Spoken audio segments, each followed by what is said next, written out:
Hello students, आप सभी का स्वागत है मनोविज्ञान की इस क्लास में। और आज की क्लास में हम मनोविज्ञान के संप्रदाय एवं उसकी विधियों से संबंधित कुछ महत्वपूर्ण प्रश्नों को हल करने वाले हैं, क्योंकि हमारा जो मनोविज्ञान की विधियों एवं संप्रदाय का चैप्टर था वो समाप्त हो चुका है।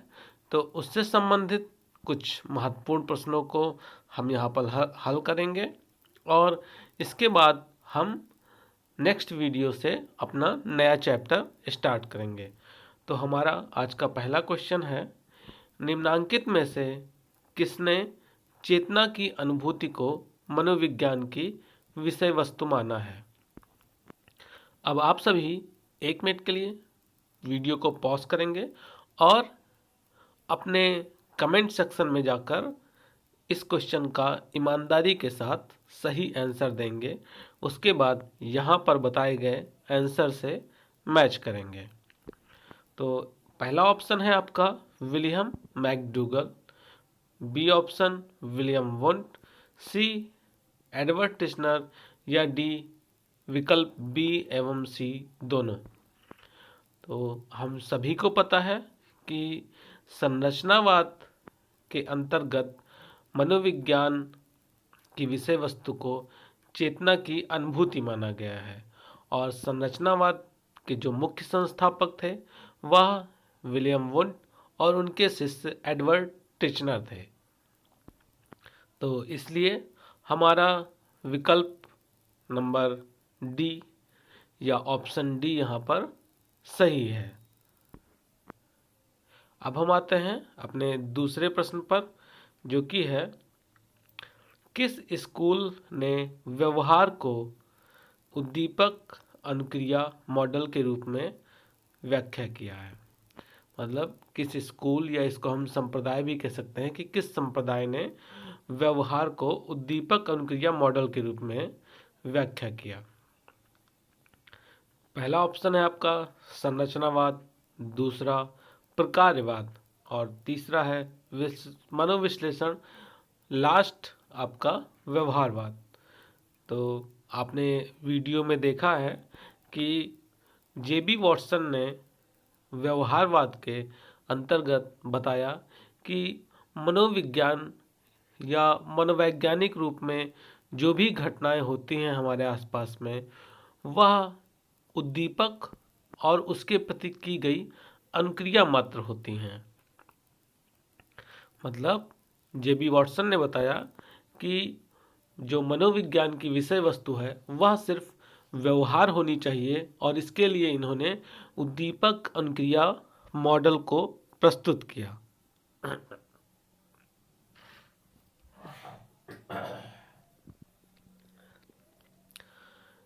तो इसके अनुसार हमारा जो उत्तर होगा वह ऑप्शन डी व्यवहारवाद होगा, क्योंकि व्यवहारवाद में ही उद्दीपक अनुक्रिया मॉडल की बात की गई है। थर्ड क्वेश्चन, प्रयोगात्मक विधि में किसका अध्ययन किया जाता है। ऑप्शन ए अचेतन, ऑप्शन बी चेतना की अनुभूति, ऑप्शन सी व्यवहार या ऑप्शन डी कारण एवं प्रभाव का। तो प्रयोगात्मक विधि में आपने पढ़ा है कि हम कारण एवं प्रभाव का अध्ययन करते हैं। मतलब हम किसी घटना के कारणों को देखते हैं कि उस घटना के पीछे क्या कारण था और उस घटना का क्या प्रभाव हुआ, यह हम प्रयोगात्मक विधि के अंतर्गत देखते हैं। तो हमारा यहाँ पर ऑप्शन डी कारण एवं प्रभाव सही है। नेक्स्ट क्वेश्चन, किस चर के अंतर्गत जोड़ तोड़ किया जाता है।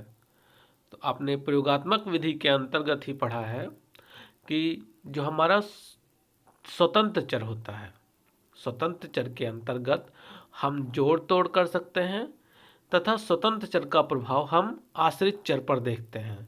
तो इसीलिए हमारा यहाँ पर ऑप्शन ए यानी स्वतंत्र चर सही होगा। इसके बाद हम 5वें क्वेश्चन पर आते हैं, जो कि है हमारा मनोविज्ञान की किस विधि में दो या दो से अधिक व्यक्ति किसी विशेष उद्देश्य के लिए आपस में सूचनाओं का आदान प्रदान करते हैं। ऑप्शन ए प्रेक्षण विधि, ऑप्शन बी केस अध्ययन विधि, ऑप्शन सी साक्षात्कार विधि या लास्ट ऑप्शन प्रश्नावली विधि। तो हमने विधि वाले चैप्टर में देखा है कि साक्षात्कार विधि के अंतर्गत हम दो या दो से अधिक व्यक्तियों साक्षात्कार विधि में हमने यह देखा कि उसमें बताया गया कि दो या दो से अधिक व्यक्ति किसी विशेष उद्देश्य के लिए आपस में बातचीत करते हैं या सूचनाओं का आदान प्रदान करते हैं। इसलिए यहाँ पर हमारा ऑप्शन सी सही होगा। नेक्स्ट क्वेश्चन, क्वेश्चन नंबर 6, किस अध्ययन विधि में व्यक्ति के गत इतिहास के बारे में जानकारी प्राप्त की जाती है? ऑप्शन ए प्रश्नावली विधि, ऑप्शन बी केस अध्ययन विधि, ऑप्शन सी अंतःनिरीक्षण विधि या लास्ट ऑप्शन ऑप्शन डी साक्षात्कार विधि। यहाँ पर बात की जा रही है गत इतिहास, व्यक्ति के गत इतिहास के बारे में जानकारी। तो हमने देखा था कि जो हमारा केस अध्ययन विधि है, केस अध्ययन विधि के अंतर्गत हम 3 चरणों में या 3 तरह से सूचनाओं को प्राप्त करते हैं। पहला क्या था? पहला था हमारा प्रारंभिक सूचना, दूसरे नंबर पे हमारा था गत इतिहास और तीसरे नंबर पे था वर्तमान अवस्था। तो यहाँ पर जो दूसरे नंबर का सूचना प्राप्त करने का जो जरिया था वह था गत इतिहास, यानी केस अध्ययन विधि के अंतर्गत हम गत इतिहास के बारे में जानकारी प्राप्त करते हैं। इसीलिए 6 नंबर क्वेश्चन का आंसर होगा ऑप्शन बी। क्वेश्चन नंबर 7, बहिरंग चरों को नियंत्रित किया जाता है। किस विधि के अंतर्गत बहिरंग चरों को नियंत्रित किया जाता है? अब बहिरंग चरों को नियंत्रित हमने कहाँ पर पढ़ा है? याद करें आप लोग जिन्होंने वीडियो देख रखा है। तो हमने प्रयोगात्मक विधि के अंतर्गत देखा था कि वहाँ पर शोध के टाइम, शोध में जो शोध समस्या बनाने के बाद हम शोध करते हैं उसमें यह देखा गया था कि स्वतंत्र चर का हम आश्रित चर पर प्रभाव देखते हैं और आश्रित चर क्या होता है? जिस पर स्वतंत्र चर प्रभाव डालता है। लेकिन जो थर्ड चर था वह था हमारा बाह्य चर या बहिरंग चर, जिसे प्रयोगकर्ता कंट्रोल करने की कोशिश करता है, यानी वह नहीं चाहता है कि उसके प्रयोग पर बाह्य चरों का प्रभाव पड़े। तो यहाँ पर जो हमारा आंसर होगा वह होगा ऑप्शन सी प्रयोगात्मक विधि। अब हम आते हैं क्वेश्चन नंबर 8 पर, मनोविश्लेषण संप्रदाय के जनक कौन है? Option A William James, option B Sigmund Freud, option C J B Watson या ऑप्शन डी अन्ना फ्रायड। तो हमें पता है कि जो मनोविश्लेषण संप्रदाय है उसके जनक सिगमंड फ्रायड हैं, जिन्होंने वियना में मनोविश्लेषण संप्रदाय की स्थापना की थी। आपको यहाँ पर एक नाम और दिख रहा होगा, अन्ना फ्रायड, ऑप्शन डी में। तो अन्ना फ्रायड सिगमंड फ्रायड की बेटी थी, जिन्होंने बाद में सिगमंड फ्रायड के कार्यों को आगे बढ़ाया और नव मनोविश्लेषणवाद की प्रतिपादन किया, जिसे नियो फ्राइडियन के नाम से भी जाना जाता है। अब हम नेक्स्ट क्वेश्चन पर आते हैं, जो कि हमारा मनोविज्ञान के किस संप्रदाय ने समग्रता या पूर्णता की बात की है? तो आप बताएं समग्रता की बात किसने की है? बिल्कुल सही, समग्रता की बात गेस्टाल्टवाद में की गई थी, गेस्टाल्ट स्कूल में, जिसके संस्थापक मैक्स वॉल्डाइमर, कुर्ट कोफका और कोहलर थे।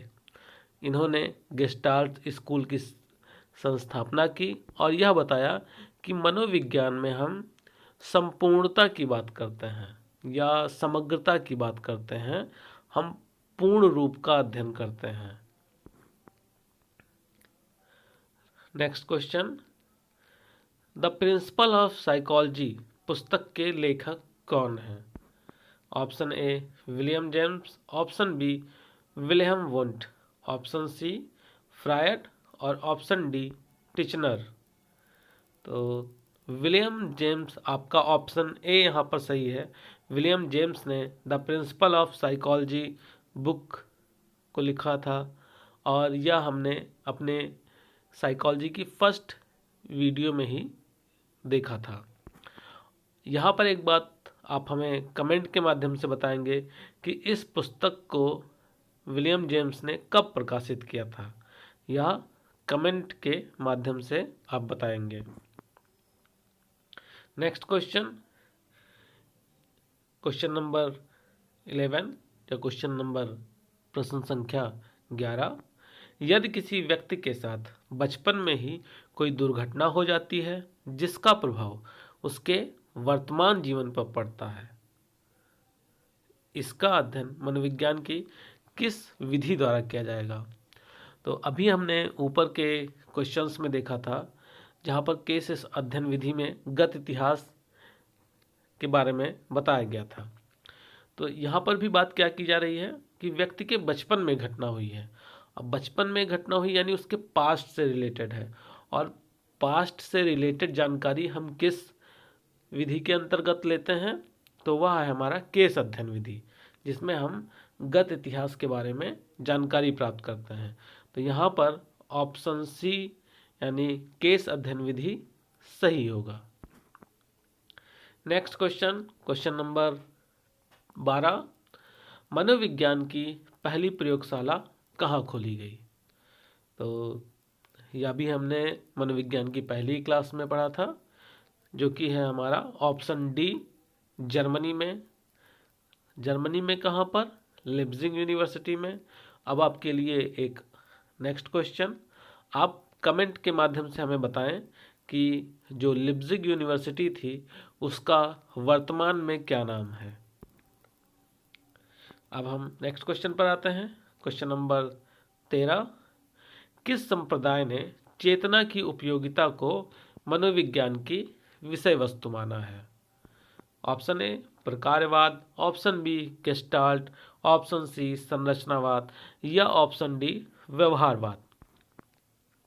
तो हमने संप्रदाय वाले चैप्टर में इसके बारे में पढ़ा है कि प्रकारवाद ने चेतना की उपयोगिता को मनोविज्ञान की विषय वस्तु माना था और प्रकारवाद को संरचनावाद के विरोध में खोला गया था, क्योंकि प्रकारवादी जो थे वह संरचनावाद के चेतना की अनुभूति विषय वस्तु को मानने से इनकार करते थे और उन्होंने बताया था कि मनोविज्ञान की जो विषय वस्तु है वह चेतना की अनुभूति नहीं बल्कि चेतना की उपयोगिता होनी चाहिए। अब हम नेक्स्ट क्वेश्चन पर आते हैं। क्वेश्चन नंबर 14, बालकों का एक समूह मैदान में खेल रहा है। मनोवैज्ञानिक उसके व्यवहार का मतलब उस ग्रुप के उस समूह के व्यवहार का वास्तविक परिस्थितियों में अध्ययन करना चाहते हैं। इसके लिए वह किस विधि का उपयोग करेंगे? तो वास्तविक विधि या प्राकृतिक परिस्थितियों में अध्ययन किस विधि के अंतर किया जाता है? वह है हमारा ऑप्शन सी प्रेक्षण विधि। प्रेक्षण विधि में हम व्यक्ति के व्यवहार के बारे में जानकारी वास्तविक परिस्थितियों में प्राप्त करते हैं। हम उसमें कुछ फेरबदल नहीं करते हैं, ना ही उसको प्रयोगशाला में लाते हैं। व्यक्ति जहाँ पर है वहीं पर हम उसके व्यवहार को जानने की कोशिश करते हैं। नेक्स्ट क्वेश्चन, क्वेश्चन नंबर 15, एक शोधकर्ता व्यायाम का मानसिक स्वास्थ्य पर प्रभाव देखना चाह रहा है। यह प्रयोग मनोविज्ञान के किस विधि से संबंधित है? एक शोधकर्ता व्यायाम का मानसिक स्वास्थ्य पर प्रभाव देखना चाह रहा है। अब यहाँ पर किस प्रभाव की बात की गई? व्यायाम यहाँ पर क्या हो गया? एक कारण हो गया जिसका प्रभाव किस पर देखा जा रहा है? मानसिक स्वास्थ्य पर। तो हमने प्रयोगात्मक विधि में देखा था कि प्रयोगात्मक विधि में बताया गया था कि कारण एवं प्रभाव का अध्ययन किया जाता है। तो यहाँ पर हमारा जो ऑप्शन ए है प्रयोगात्मक विधि, वह हमारा राइट आंसर है। अब हम आते हैं नेक्स्ट क्वेश्चन पर। क्वेश्चन नंबर 16, केस अध्ययन विधि का प्रमुख लाभ क्या है? ऑप्शन ए, आसानी से प्राप्त परिणामों का सामान्यीकरण किया जा सकता है। नहीं, गलत। ऑप्शन बी, कारण परिणाम संबंध का निर्धारण किया जा सकता है। नहीं, यह प्रयोगात्मक विधि से संबंधित है। कई व्यक्तियों का एक साथ अध्ययन संभव हो पाता है। यह क्वेश्चन भी, यह ऑप्शन भी गलत है। लास्ट, किसी व्यक्ति विशेष के बारे में सूचनाओं को विस्तृत ढंग से प्राप्त किया जा सकता है। राइट आंसर, बिकॉज हमने केस अध्ययन विधि में पढ़ रखा है कि इसमें हम किसी व्यक्ति के संपूर्ण जीवन से संबंधित जानकारी को प्राप्त करते हैं। यानी जो आपका ऑप्शन डी है, किसी व्यक्ति विशेष के बारे में सूचनाओं को विस्तृत ढंग से प्राप्त किया जा सकता है, यह ऑप्शन सही है। नेक्स्ट क्वेश्चन, मनोविज्ञान की परिभाषा में मानसिक प्रक्रियाओं का क्या अर्थ है? मानसिक प्रक्रिया यानी जो हमारे आंतरिक फंक्शन से संबंधित होती हैं, आंतरिक क्रियाओं से संबंधित होती हैं। तो इसके ऑप्शंस को देखते हैं। बाहरी व्यवहार, ऑप्शन बी सिर्फ पशुओं की अनुभूति, ऑप्शन सी आंतरिक प्रक्रियाएं, ऑप्शन डी अस्पष्ट व्यवहार। तो यहाँ पर आपका ऑप्शन सी आंतरिक प्रक्रियाएं सही है। नेक्स्ट क्वेश्चन, किस मनोवैज्ञानिक ने कहा कि मनोविज्ञान के अंतर्गत सिर्फ व्यवहार का अध्ययन करना चाहिए? Option A J B Watson, option B Kohler, option C Freud या ऑप्शन डी विलियम जेम्स। तो आपको याद होगा कि व्यवहारवाद में जब जेबी वॉटसन ने जब व्यवहारवाद की स्थापना की तो उन्होंने बताया कि हम सिर्फ व्यवहार को ही देख सकते हैं और सिर्फ व्यवहार को ही माप सकते हैं। इसीलिए मनोविज्ञान की जो विषय वस्तु होनी चाहिए वह सिर्फ और सिर्फ व्यवहार होनी चाहिए। यानी हमारा ऑप्शन ए जेबी वॉटसन यहाँ पर सही है। नेक्स्ट क्वेश्चन, क्वेश्चन नंबर 19, मनोविज्ञान के अंतर्गत अध्ययन किया जाता है। ऑप्शन ए चेतन का, ऑप्शन बी अचेतन, ऑप्शन सी व्यवहार या ऑप्शन डी व्यवहार एवं मानसिक प्रक्रियाओं का। तो यहाँ पर हमारा ऑप्शन डी सही है, क्योंकि हमने मनोविज्ञान की परिभाषा के अंतर्गत देखा है कि जो मनोविज्ञान की परिभाषा बताई गई है वह बताई गई कि psychology is the scientific study of behaviour and mental process. यानी मनोविज्ञान व्यवहार एवं मानसिक प्रक्रियाओं का विज्ञान है। इसीलिए हमारा ऑप्शन डी यहाँ पर सही है। लास्ट क्वेश्चन, प्रयोग से संबंधित कौन सा कथन सत्य है? मतलब प्रयोगात्मक विधि से संबंधित या प्रयोग से विधित कौन सा कथन सत्य है? ऑप्शन ए आश्रित चर का प्रभाव स्वतंत्र चर पर देखा जाता है, ऑप्शन बी स्वतंत्र चर का प्रभाव आश्रित चर पर देखा जाता है, ऑप्शन सी स्वतंत्र एवं आश्रित दोनों चरों का प्रभाव बहिरंग चर पर देखा जाता है, या ऑप्शन डी बहिरंग चर का प्रभाव आश्रित चर पर देखा जाता है। यहाँ पर हमारा जो ऑप्शन बी है वह सही है, क्योंकि हम प्रयोग के अंतर्गत स्वतंत्र चर का आश्रित चर पर प्रभाव देखते हैं। तो इसी के साथ यह क्लास यहाँ पर समाप्त होती है। इस क्लास से संबंधित कोई भी क्वेश्चन हो या कोई भी सजेशन हो तो आप हमें कमेंट कर सकते हैं। इसके बाद जब हमारा नेक्स्ट चैप्टर कंप्लीट होगा तो हम फिर उस चैप्टर के क्वेश्चंस के साथ एक बार फिर से मिलेंगे। धन्यवाद।